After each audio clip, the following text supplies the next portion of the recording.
wakatafutwa moja kwa moja ili wamalizwe na wasihubiri tena. Mathayo akachinjwa hapo Ethiopia, Luka akakokotwa chini njiani, Marko akatundikwa mutini, Matia Paulo wakateswa sana, Tomasi aliuawa hapo enda na mkuki mpaka akapata kifo, Petro akatundikwa msalabani, Yakobo akachinjwa pale Yerusalema, Yakobo mwingine akawekwa juu ya hekalu na akatupwa mpaka akapata kifo, Yuda akauawa na mkuki, Andrea akatundikwa msalabani. Mathayo akachinjwa hapo Ethiopia, Luka akakokotwa chini njiani, Marko akatundikwa mutini, Matia Paulo wakateswa sana, Tomasi aliuawa hapo enda na mkuki mpaka akapata kifo, Petro akatundikwa msalabani, Yakobo akachinjwa pale Yerusalema, Yakobo mwingine akawekwa juu ya hekalu na akatupwa mpaka akapata kifo, Yuda akauawa na mkuki, Andrea akatundikwa msalabani.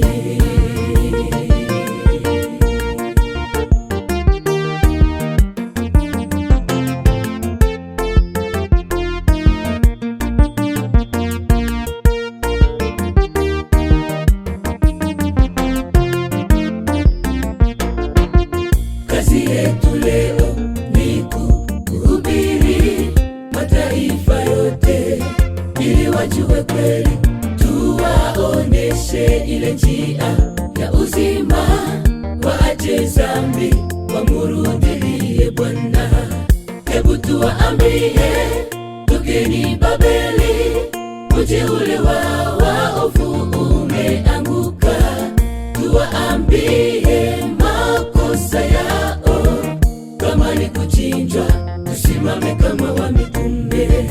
Mathayo akachinjwa hapo Ethiopia, Luka akakokotwa chini njiani, Marko akatundikwa mutini, Matia Paulo wakateswa sana, Tomasi aliuawa hapo enda na mkuki mpaka akapata kifo, Petro akatundikwa msalabani, Yakobo akachinjwa pale Yerusalema, Yakobo mwingine akawekwa juu ya hekalu na akatupwa mpaka akapata kifo, Yuda akauawa na mkuki, Andrea akatundikwa msalabani.